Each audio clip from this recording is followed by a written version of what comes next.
Nshuti bakunzi ba Messengers TV, reka tubabwire ngo mukomeze kugenda mukira ibihe byiza cyane abari burasirazuba, iburengerazuba, mu majyepfo no mu majyaruguru y'u Rwanda. Reka tubabwire ngo mugire ibihe byiza cyane. Twagarutse rero tumeze neza kabisa, nizere yuko rero namwe aho muri mumeze neza cyane. Hanyuma rero uyu munsi mushobora kuvuga ngo tubagarukaniye iki cyangwa se tubazaniye iki. Hanyuma rero abari ku migabane igiye itandukanye, reka tubabwire ngo ibihe byiza cyane cyane yuko nyine tugenda twibanda ku nkuru za Gikristo ndetse n'ibikorwa bya Gikristo bigiye bitandukanye. Hanyuma rero uyu munsi turi kumwe n'umugabo umeze neza cyane kabisa. Hanyuma rero aratangira abibwira, nubwo wenda mwagiye mubona mu biganiro bigiye bitandukanye kuri iyi TV, ariko none uyu munsi by'umwihariko turagira ngo dutaramane nawe tugire ibyo tuganira. Hanyuma ikaze, uratangira utwibwira nyine. murakoze cyane, ndetse ku badukurikiye mwese. Nahera kuri wowe Jado nk'unyakiriye kugira ngo nibwire abanyarwanda abadukurikiye haba mu Rwanda ndetse no hanze y'u Rwanda kuko ndabizi ko Messengers TV ikurikirwa n'abantu benshi. Mu nyihanganire mu mihogo nuko biba byagenze, ikurikirwa n'abantu benshi, abanyarwanda, abatanzania, abagande, benshi baba baduhamagara badushimira kubw'ibikorwa byiza. Hanyuma rero reka mbibwire, ni nk'ibisanzwe ngira ngo benshi mumenyereye kuri Messengers no ku bindi bitangazamakuru ngenda nkoreraho cyangwa ntangaho ibiganiro. Uyu munsi rero ngarutse nkiri wa wundi, ubuntu bw'Imana buracyari kuri njyewe. Ni Pastor Karemera James, umushumba w'itorero rya DNPS mu Rwanda. Nkangi mushumba mukuru w'iri torero. Ku badukurikiye basanzwe banzi cyangwa se abatari bakanyumvishije, ninjye pastor mukuru w'iryo torero. Imana ibaha umugisha rero, ubwo turakomezanya, Imana ibahereza umugisha. Hanyuma rero turaza kugaruka gato kuri DNPC. Iyo umuntu yumvishe DNPC mu magambo arambuye bivuze iki, hanyuma turahita tuninjira cyane muri DNPC. DNPC mu magambo arambuye, hanyuma nibihe bikorwa.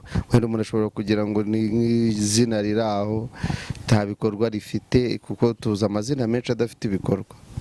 Urakoze cyane. DNPC ni itorero rya Gikristo cyangwa rya Pentecost. Mu magambo arambuye ni Disciple National Pentecost Church. Ubwo reka wenda mbishyira no mu Kinyarwanda kuko abantu benshi ntago ariko bose bumva izindi mvamahanga. Ni itorero ry'intumwa za Pentecost, itorero ry'intumwa za Pentecost, itorero ry'intumwa mpuzamahanga za Pentecost. Ni itorero rishya mu gihugu cyacu cy'u Rwanda, kuko ntago tumaze igihe kinini dutangiye iryo vugabutumwa ryo mu Rwanda. Hanyuma hari ivugabutumwa rero rishya twazanye, ariko si rishya, ryaba rishya mu matwi y'abantu, ariko ni ihame rya Yesu Kristo. Dusa naho ari ryo twikijeho cyane, ryitwa guhindura abantu abigishwa ba Yesu. Guhindura abantu kuba abigishwa ba Yesu ni icyanditswe ngira ngo abavugabutumwa, abakristo cyangwa se n'abandi biyobokamana basobanukirwa ibintu by'iyobokamana, kizwi cyane mu Migani ibice 28 uhereye ku murongo waho wa 18 kujya ku 20, aho Yesu nyuma mu bihe bye bya nyuma yabwiye intumwa ze ati mugende mu mahanga yose muhindura abantu kuba bigishwa, hanyuma abahindutse mu babatize, ababatijwe bigishwe. Niyo nshingano cyangwa ntego nkuru y'itorero ryacu rero. Mazina nayo itorero ryacu rero kuba ari rito cyangwa ari rishya mu gihugu cy'u Rwanda, rifite ahandi rikorera, cyane cyane wenda twavuga nko mu gihugu cy'abaturanyi cya Tanzania muri Arusha, rifite icyicaro gikuru hano mu Rwanda. Twatangire mu karere ka Kayonza. Ngira ngo waruvuze uti ese ni itorero ni rihe bikorwa rifite? Mu by'ukuri Jado rifite ibikorwa byinshi. Wanyu watubwiye ibikorwa byinshi, ariko noneho duse nabitsaho gato kugira ngo n'abadukurikiye tutaza kungikanya ibintu hanyuma ntibabashe kubyumva neza. Ahubwo wagize uti murabatiza abantu, murahindura abantu. Hanyuma abantu mubahindura mute? Mubahindurisha iki? Mubabatiza mute? Se mushingiye kuki? Urakoze cyane, Imana ikumugisha cyane kubw'icyo kibazo. Ni cyiza kuko imibatizo, abantu bemera imibatizo ku buryo butandukanye.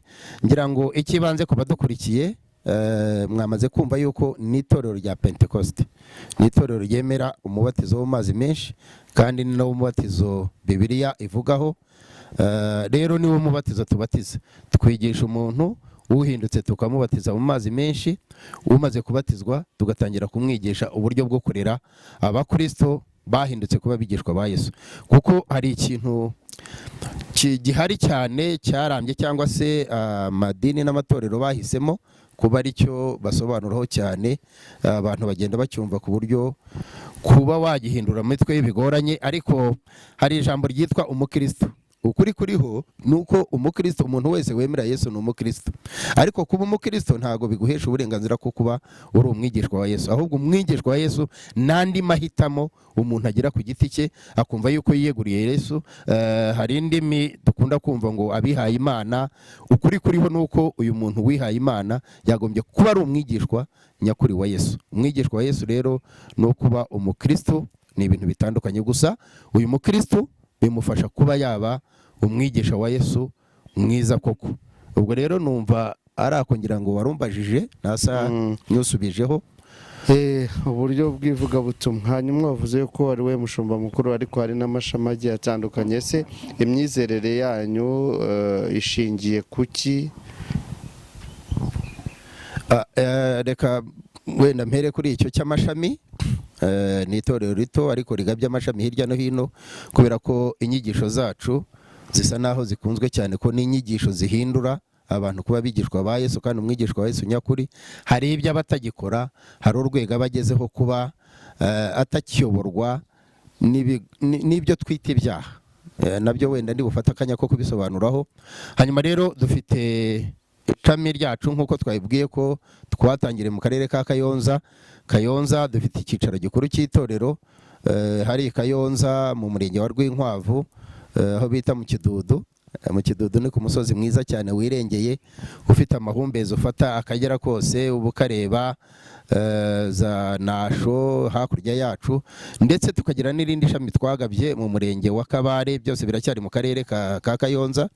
Naho ureba Nasho na Ndego neza, n'ahantu twagiye duhitamo imisozi myiza Imana yadutumyeho.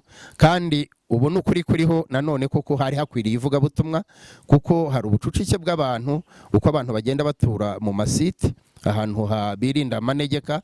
Noneho ugasanga aho hantu ntabwo ivugabutumwa mu rwego rw'insengero zagiyeyo, ahubwo bisaba ko bari abantu bamanuka ya misozi bakajya hasi aho insengero ziri. Noneho mu kuzamuka ugasanga bigenda bica intege. Abasengaga wenda ari 10, ejo ugasanga barajyayo ari 2 ari 3. So rero nibwo twahisemo tuyowe n'umwuka w'Imana adutuma aho hantu, tujya kuri uwo musozi kugira ngo dufashe abo bantu kubegereza ibikorwa by'amajyambere y'itorero, ibikorwa bisanzwe ndi bugende sobanuraho. Hanyuma rero tukagera aho bita Mugesera, umurenge wa Mugesera ni mu karere ka Ngoma. Tukagira muri Bugesera, mu akarere ka Bugesera nyirizina, muri Mbyo ni muri Mayange. Hanyuma tukagera muri Huye, hari umurenge wa Mbazi, ndetse no mu murenge wa Mukura. Aho hose twahatangije icyo bita amatorero mato. Amatorero mato ni imiryango remezo twigishirizamo ivanjiri cyangwa se ivugabutumwa rihindura abantu bigishwa ba Yesu. So rero iyo tumaze kubatoza no kubakura, hari ibyiciro Jado nza gusaba ko uza kunyemera nkasa n'usobanuriraho abantu. Kugaruka gato kugira ngo abantu twari turi mu buzima bwo kwigishwa, nibwo twari turiho kwigishwa icyo wise ivanjiri cyangwa se ijambo ry'Imana, bishingiye ku myizerere yanyu nk'uko wabivuze, kuri ibyanditswe byera byahumetswe n'Imana, bigira umumaro wo guhindura abantu kuba abizera cyangwa se abakiranutsi, mukababatiza, mugakora ibyo rero ni ibikorwa by'impapuro cyangwa by'umwuka, aho umuntu ahindura abantu. Noneho rero ibyo ni ibisanzwe, kandi tubona neza yuko hamwe mu matorero agiye atandukanye yigisha impapuro, wigisha ibiri ku mpapuro. Ubwo ndavuga Bibiliya, abantu ntibanyumve nabi. Hanyuma iby'umwuka wenda bimenywa n'abari mu mwuka.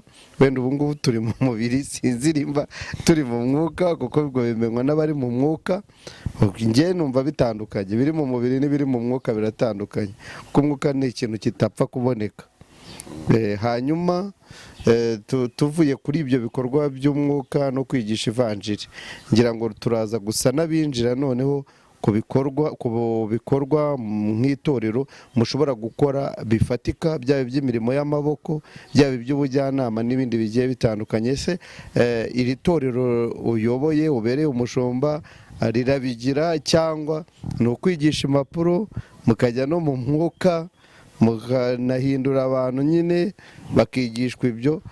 Cyane yuko iyo tuvuze gutya hari amadini aba abafatanyabikorwa na leta mu bigendanye n'iterambere cyangwa se ubukungu bw'igihugu, bitewe n'uko baba bafite wenda abayoboke, bakaba bagenerwa ibyo bikorwa bigendanye amashuri, bigendanye ubuvuzi, ibikorwa bya hafi n'ubuzima nyine bwo abantu bakwiye kubamo. Hanyuma mwebwe mugarukira ku ivanjiri n'umwuka wera, cyangwa hari ibindi bikorwa runaka mukora? Urakoze cyane, uze kunyemerera nitse cyane cyane kuri ako kantu, kuko nicyo cy'ingenzi cyane ko abantu bashobora kumva kuri iri torero twamaze kwita rishya, ariko mu by'ukuri ntabwo ari rishya mu buryo bw'imirimo, wenda bishobora kuba rishya mu myumvire cyangwa se mu matwi y'abantu, ariko ndashaka kugira ngo nitse kuri iki kintu. Itorero ryacu twatangiranye ibikorwa, ni nayo mahirwe dufite kugira ngo duse naho rikwiriye mu gihugu hirya no hino mu turere dutandukanye. Ni ibikorwa mu buryo bw'ibifatika. Hari ibyiciro bitatu. Hari ibikorwa mu buryo bw'ibikorwa remezo, kubaka ayo mashuri wavuze, insengero nabyo zibarwa mu bikorwa remezo, gutunganya amazu, amacumbi n'ibindi. Hanyuma hakaba icyiciro cya kabiri kijyanye n'ibikorwa by'iterambere. Ibikorwa by'iterambere ubwo hazamo ubuhinzi, hazamo ubucuruzi, ese guhugura abantu. Hanyuma hakaba n'icyiciro cya gatatu cy'uburezi, ngira ngo sante ntabwo twari twayijyamo mu buryo bwo kubona ibitaro n'ibiki, ariko turashyigikira abantu nyine ko abantu bashobora kubona ubwisungane mu kwivuza nk'amatorero yandi n'amadini mu gihugu, uko tugirana ubufatanye na leta bwo gutera inkunga ku bushobozi bw'itorero abantu batishoboye, cyangwa se tuvuga sante tuvuga haba harimo mituweli de sante. Rero nsubiyeho inyuma kuri icyo, mu bikorwa by'amajyambere ukuri kuriho nuko itorero ryacu ryibanze kuvuga ngo ese aha hantu tugiye gukora ivugabutumwa ryacu rizashingira kuki? Icya mbere rizashingira ku bikorwa by'amajyambere, ni uko tubona ubutaka tukubaka insengero, tugatangirana n'uburezi bw'ibanze ariyo amashuri y'incuke cyangwa se amarerero. Nk'aho twubaka dukenera ko duhita tuhagira irerero. Urugero ni nka Kayonza, twamaze kuhashyira irerero, hari ishuri ry'incuke, kandi dufite muri plan ko byibuze umwaka utaha dushobora kuzamuka ku rwego rwa primaire. Kimwe rero nuko turi abafatanyabikorwa na leta nayo ni abafatanyabikorwa natwe, ariko hari n'abandi bafatanyabikorwa, imiryango nterankunga itandukanye ishobora kudushyigikira muri ibyo bikorwa. Ngire ngo turi no muri urwo rugendo, hari abo turimo tuganira. Aya matorero yacu rero tubumbira abantu mu miryango.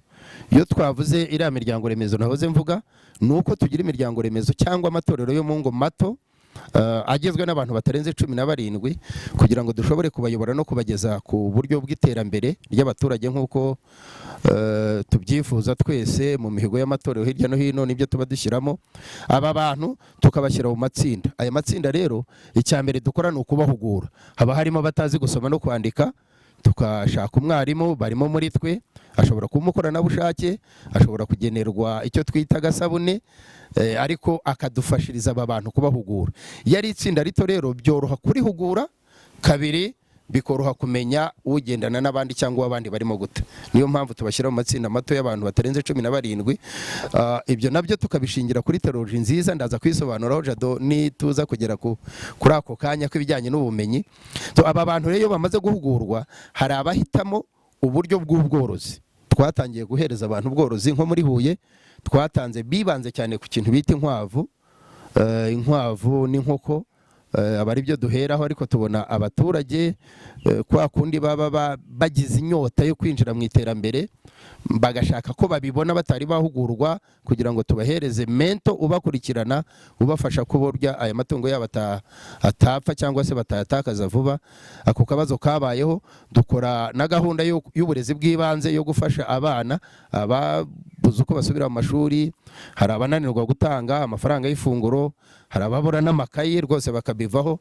Muri Huye rero twibanze kuri ibyo byiciro bibiri. Hanyuma tugeze muri Kayonza rero bo tugira umwanya wo kubahugura, bafata akanya barahugurwa, bahitamo ibyo bashobora gukora bijyanye n'igice batuyemo. Ni igice cyiza cyane, ni akarere navuga muri uwo murenge cyangwa muri ako kagari, ni ahantu bagira igihingwa cy'imyumbati. So aba bantu rero bibanze ku mafumbire, bibanda ku matungo mato ashobora kubahereza ifumbire nyine nk'uko nari mvuze kuri iryo fumbire. Rero twaboroje duhereye ku matungo mato, ibyo bita ihene ndetse n'ingurube. Dufata icyiciro, aba bakitoza gufata, tugashyiraho tombora, ab'ingurube ab'ihene bijyanye n'umusaruro bashaka muri ya fumbire ituruka muri ya matungo. So rero twafashe icyiciro cya mbere tuboroza, ariko hari n'abahisemo kwibumbira mu matsinda yo kugira ibyo bakora bakoresheje amafaranga. Tukavuga tuti rero iri tsinda nimba bahisemo iki, tubahugura uburyo bwo gutanga aya mafaranga.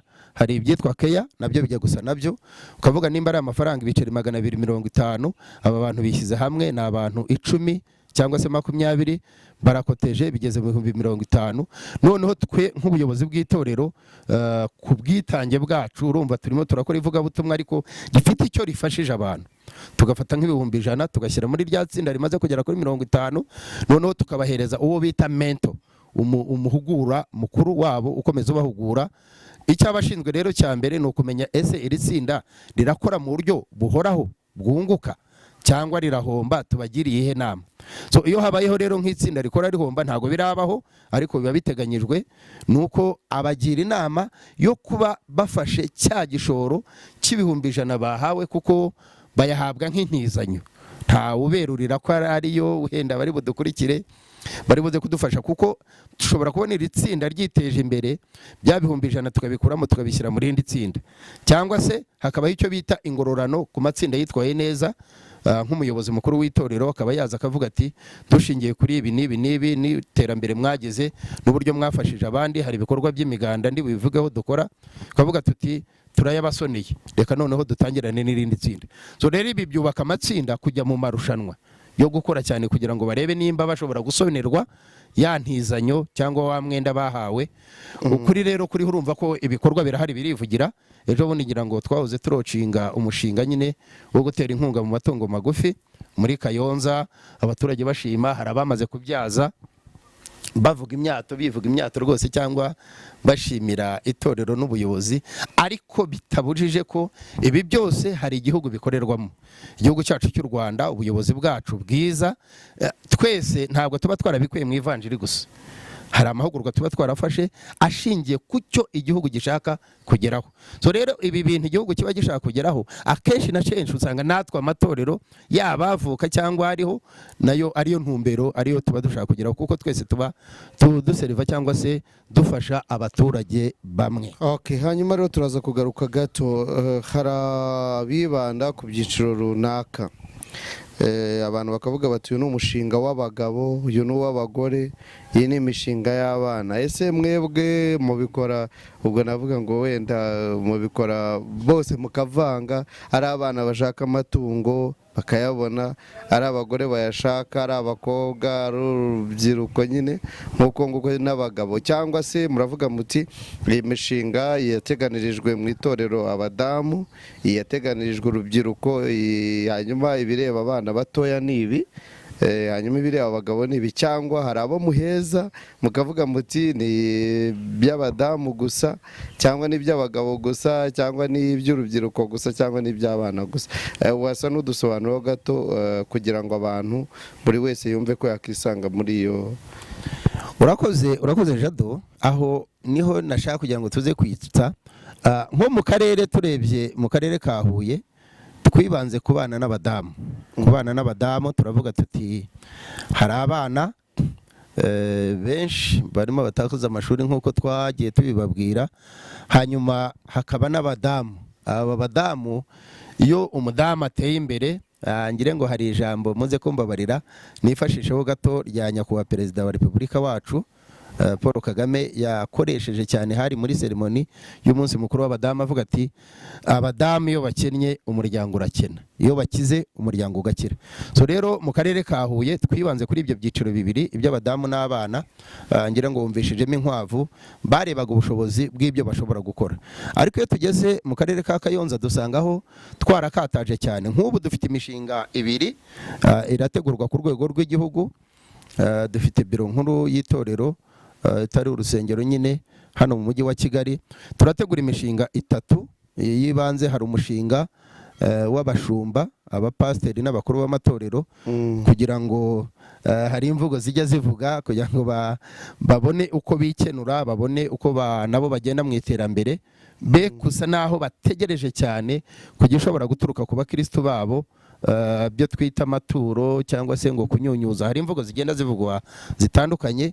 Twatangiye dushaka kugira ngo duce, kugira ngo bye kubangamira cyangwa kwica ivugabutumwa. Paulo niwe wavuze neza, aravuga ati ivugabutumwa nkora nirinda ko ryagira umugayo bishingiye ku cyo ngewe nakuye muri bariya bantu. Hano hantu rero yaravuze avuga ati twikorere twihaze. Noneho biza ari nk'umugisha, kuko iyo umuntu aguhesheje umugisha ntabwo wabyanga. Nta jana ryangwa mu rindi kuba ufashije umuntu ukamusengera, ukamukura kuri intambwe ukamugeza kuri iyi. Ejo akavuga ati mushumba nje kugushimira, dore mfite envelope y'ibihumbi 10, ugenda ugura isukari cyangwa iki. Ntago James nk'umushumba nabyanga, kuko mbyanze mba mwimishije umugisha. So rero aha navugaga imishinga 3. Hari umushinga w'abashumba n'abakuru b'itorero, tukagira umushinga w'abana nawe uri mu byiciro bibiri.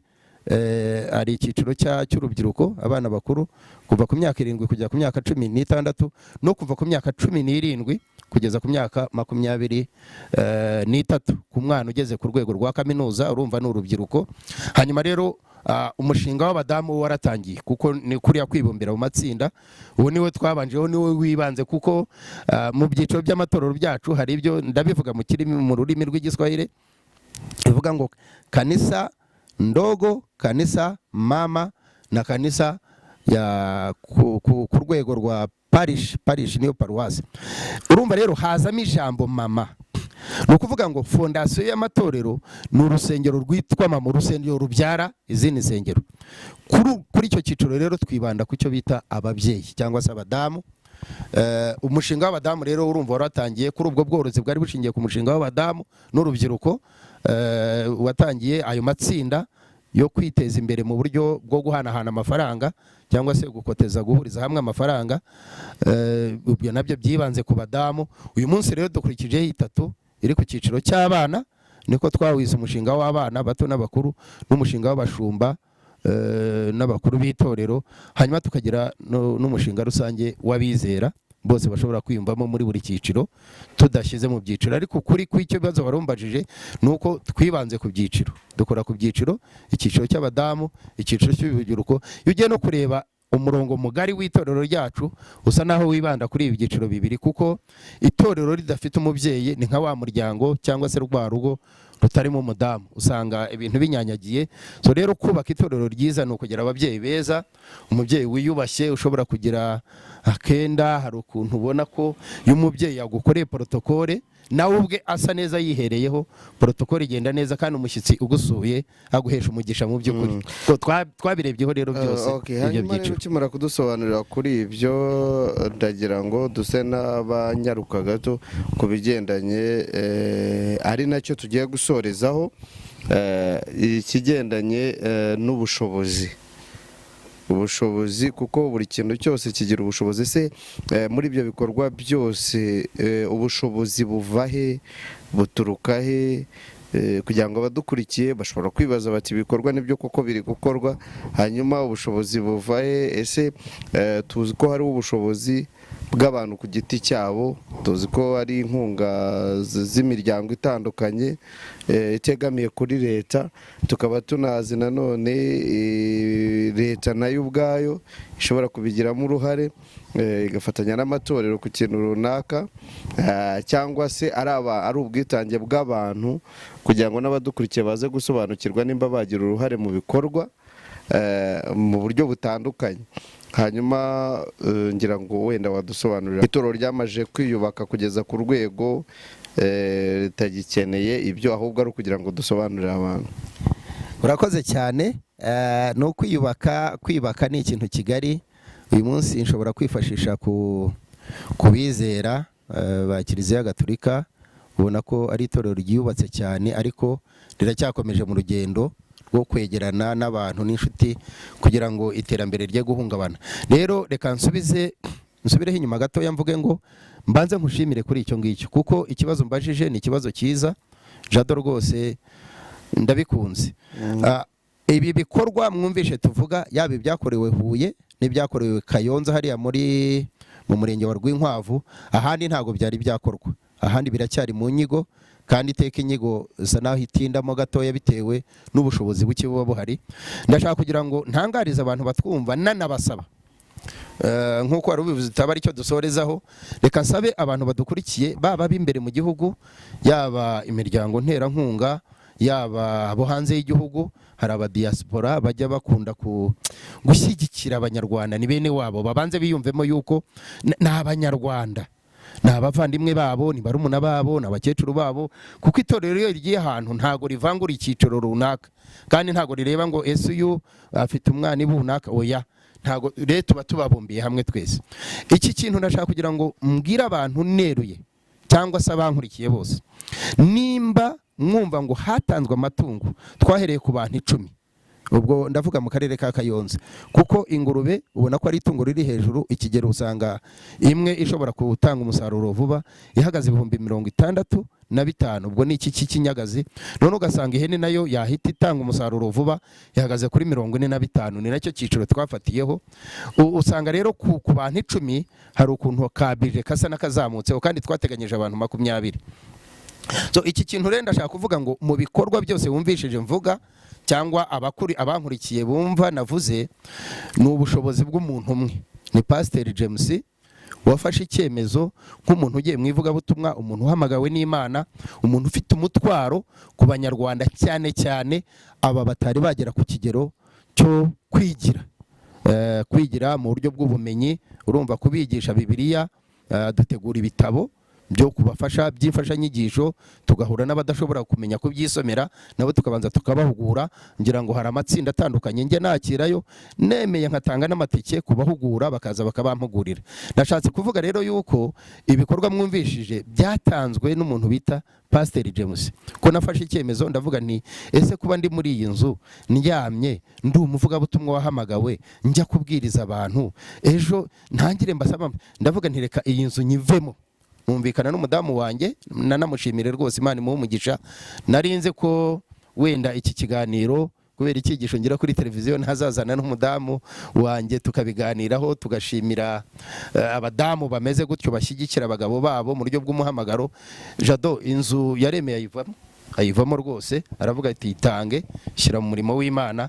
Imana ni ngari kandi ifite ibintu byinshi, ejo cyangwa ejo bundi izaduhereza n'indi nzu nziza. Narayigurishije, ngira ngo nimba ntibagiwe ni nka miliyoni 7. Urumva kubaka urusengero ukuri kuriho ni amafaranga nashyizemo yanjye, ariko ngira amahirwe kwa kwiga kw'aba bantu, kwa kwigishwa, kwa gukurikira. Rwose nshimira abanyakidudu bakoze imiganda, baritanga.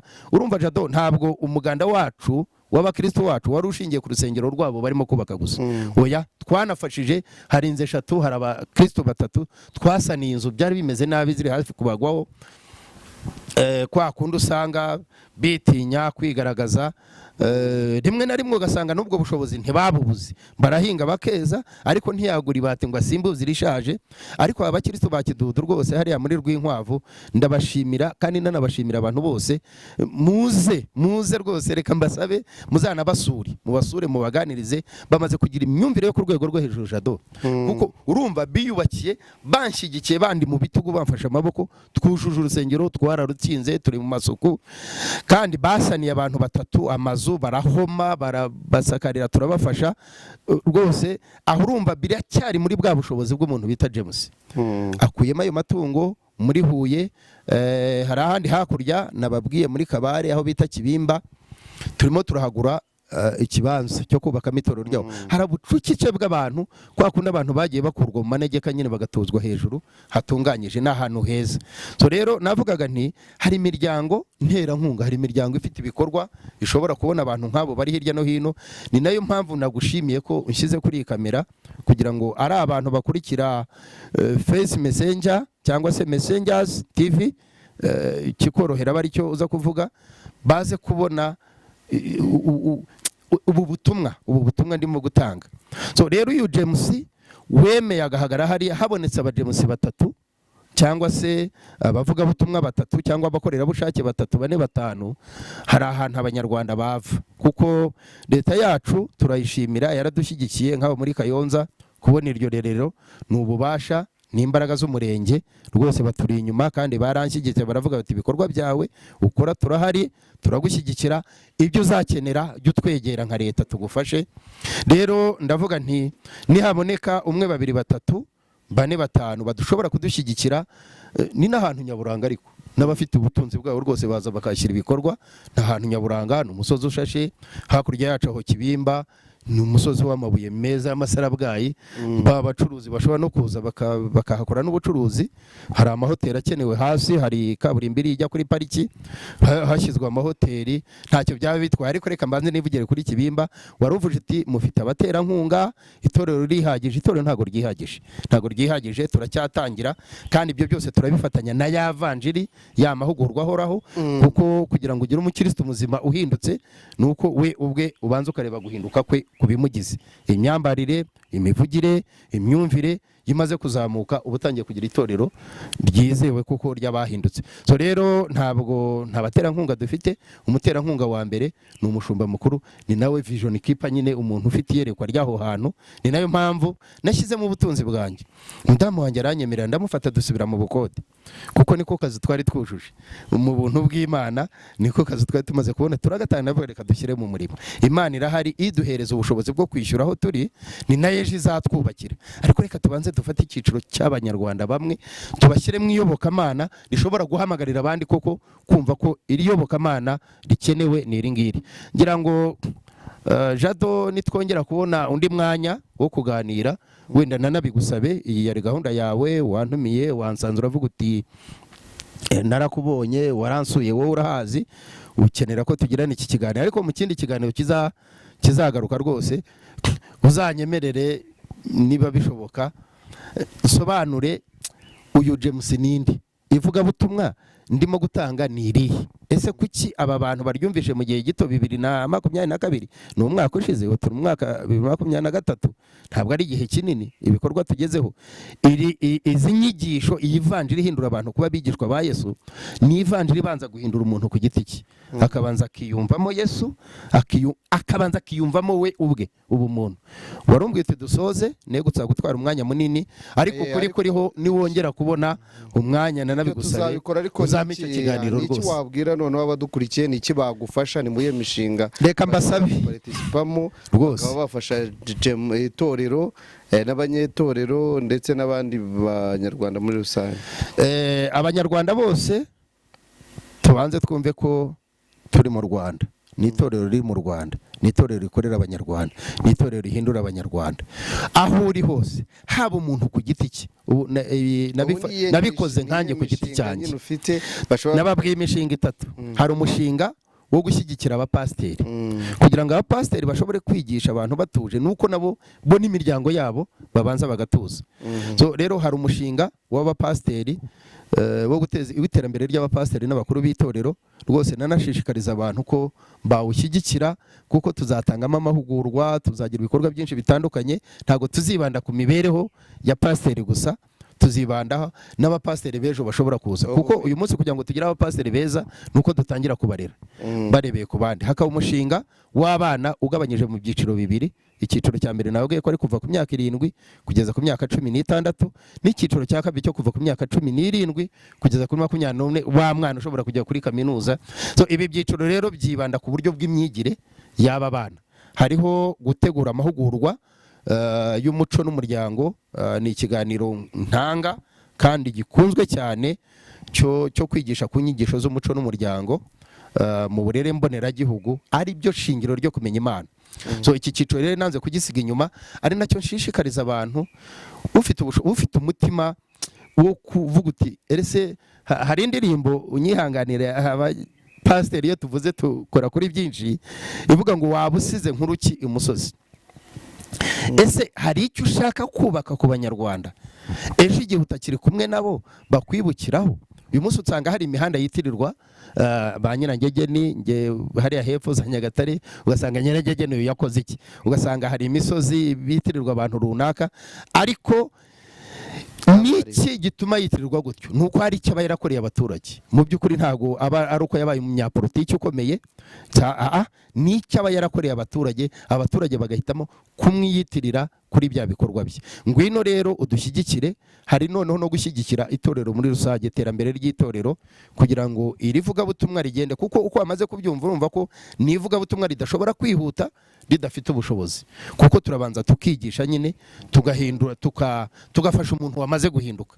So rero nasaba abadukurikiye, baba bankurikiye kuri Face Messenger cyangwa se Messenger TV, ndetse n'abaza tubona ku bitangazamakuru bitandukanye, ngira ngo nawe Jado ni ikiganiro udahejweho kuba wagaragariza isi, abatwumva baba bari imbere mu gihugu cyangwa hanze y'igihugu, aho hari umushinga waho. Hari n'umushinga ntavuze uteguriye muri Mugesera, ni agace keza cyane gaturiye ibiyaga, hari abantu baroba, ariko ugasanga amashyirahamwe bakoze arapfuye kubera ko bananirwa kumvikana. Aba bantu nta mahugurwa ahagije baba bafite, ariko naho nateguyeho kubashyiraho amahugurwa. Itorero ryaho riracyari itorero ryo mu rugo nk'uko nabibabwiye, baracyari mu matsinda, naho ndashaka kuhihutisha uburyo kinashyiraho amahugurwa, aba bantu bakabanza bagahinduka, bamara guhinduka bakinjirana n'iterambere. Urumva naho ni ahantu heza abantu bashobora kuza bakadushyigikira.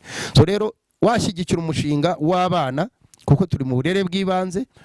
Iri torero rya Rwinkwavu turashaka kubakaho ibyumba by'amashuri, ku buryo byibuza gutangirana no kwa 9 umwaka utaha, niko tubyita, ingengo y'umwaka w'amashuri wa 2023 cyangwa iryo rerero uhasanga abana 70.